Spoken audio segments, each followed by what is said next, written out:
ए सान्वी, रुको। कोचिंग पढ़ाकर सान्वी अपने घर की तरफ मुश्किल से 200 कदम ही गई होगी कि विशाल के दूर से आने की आवाज सुनकर रुक गई।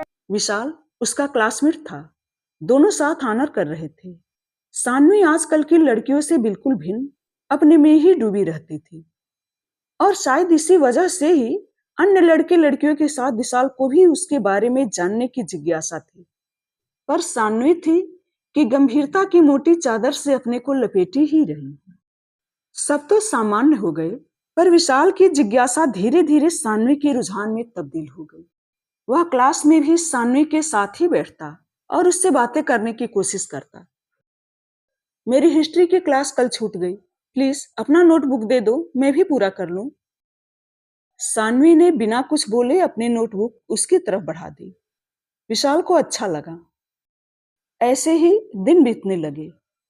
कई बार विशाल ने सान्वी को कॉफी पीने के लिए अपने साथ चलने को कहा, लेकिन सान्वी बहुत ही मधुर स्वर, संक्षिप्त वाक्य और संयत भाव से बात टाल देती। समाज के प्रति उसके मन में फैला नफरत का जहर उसके सारी इच्छाओं को मार दिया है। इन सबसे अनभिज्ञ विशाल एक दिन उसके सामने साहस करके कहा, मैं जिंदगी का सफर तुम्हारे साथ चलना चाहता हूं, उम्र भर तुम्हारे संग रहना चाहता हूं। सान्वी चुप निर्विकार सी खड़ी रही। फिर विशाल ही बोला, ना मत करना, चलो एक कप कॉफी साथ हो जाए। सान्वी अब भी चुप। अरे कुछ बोलो, आज वैसे नहीं जाना होगा। सान्वी ने कुछ क्षण उसकी ओर देखा और धीमी आवाज में कल पक्का कहकर तेज कदमों से घर की तरफ बढ़ गई। विशाल बहुत खुश था। आज पहली बार दोनों कॉफी हाउस में साथ बैठे थे। बातें भले ही कम हुई हो, पर उसे संतोष था। चलते समय सान्वी ने उसकी तरफ एक खत सरका दिया। विशाल खत हाथ में लिया और उसे जाते हुए देर तक देखता रहा। फिर खत को देखा और सुखद अनुभूति की कल्पना से आंखें बंद कर ली। उसकी उमंग की तरंगे तेज हो गई। खुशी के मारे कदम जमीन पर नहीं पड़ रहे थे।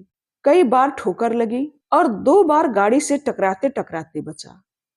वह सीधे पार्क में पहुंचा, नीचे घास पर बैठ गया, बोतल का पानी पिया और एक लंबी सांस लेकर खत खोलकर पढ़ने लगा। तुम मेरे साथ जिंदगी भर साथ चलने की बात करते हो, हमेशा संग रहने की कसम लेते हो। सच तो यह है विशाल कि 200 कदम भी तुम मेरे साथ नहीं चल सकते। मुझे पता है हर कोई घृणित नजर से ही देखेगा और मुझे तिरस्कार ही मिलेगा, यह मैं जानती हूं। पहले अखबारों के बीच के पृष्ठ में घुटनों में मुंह छिपाए रोती हुई लड़की की तस्वीर रहती थी और नीचे किसी व्यक्ति के घिनौने कृत्य का वर्णन होता था। मुझे ऐसी घटनाओं को पढ़कर पुरुषों के प्रति नफरत और घृणा हो जाती थी। एक बार तो तैस में आकर कीड़े पड़े इन हरामों को, मैं तंग आ गई हूं ऐसी घटनाओं को पढ़कर, ऐसा कहकर मैंने अखबार दूर फेंक दिया था। पर तुम्हें पता है, ऐसी घटनाओं की एक कड़ी मैं भी बन गई हूं। मैं उन लड़कियों में से नहीं हूं जिनके आंखों में मधुर सपने हो, किसी की लुभावनी छवि हो और संगीत की गुनगुनाहट हो। नहीं, रात में सोने के वक्त अब भी मुझे एक दैत्य दिखाई देता है, जिसकी भयावह आकृति धीरे धीरे मेरे करीब आती है। मैं कांपती हुई सहमी सहमी पीछे की तरफ बढ़ती हूँ, लेकिन वह दैत्य जोर से ठहाका लगाता है और मेरे काफी नजदीक आ पड़ता है और मैं तेज से चित्कार कर उठती हूँ। 9 साल का छोटा भाई दौड़कर पास आता है, दीदी दीदी कहते हुए मेरे मुंह को देखता है। पुरुष की पस्ता मेरे जीवन को छिन्न भिन्न करती है। इस अबोध भाई को देखकर फिर उसे सहेजने की कोशिश करती हूँ। मेरे सिवा कौन है ही इस भाग्य का। खुदकशी भी तो नहीं कर सकती। मेरे न रहने पर कहां जाएगा यह मासूम। किसी अविश्वासी को हर वस्तु हर व्यक्ति में प्रवंचना ही दिखाई देती है। मुझे भी किसी पर विश्वास नहीं होता। इंसान ही मेरे अंदर की विश्वास की चट्टान को उखाड़ फेंका है। मैं जिंदा लाश हूं।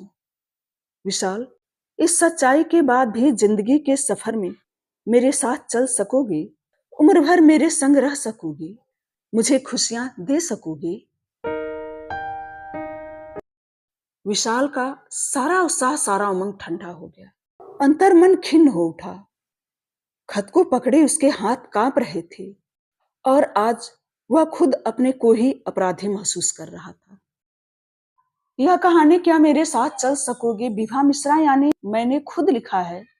ऐसे ही समाज के विकृतियों से जुड़ी शिक्षाप्रद कहानियां लेकर मैं फिर आपके सामने आऊंगी। आप मेरे चैनल पर बने रहिए। धन्यवाद।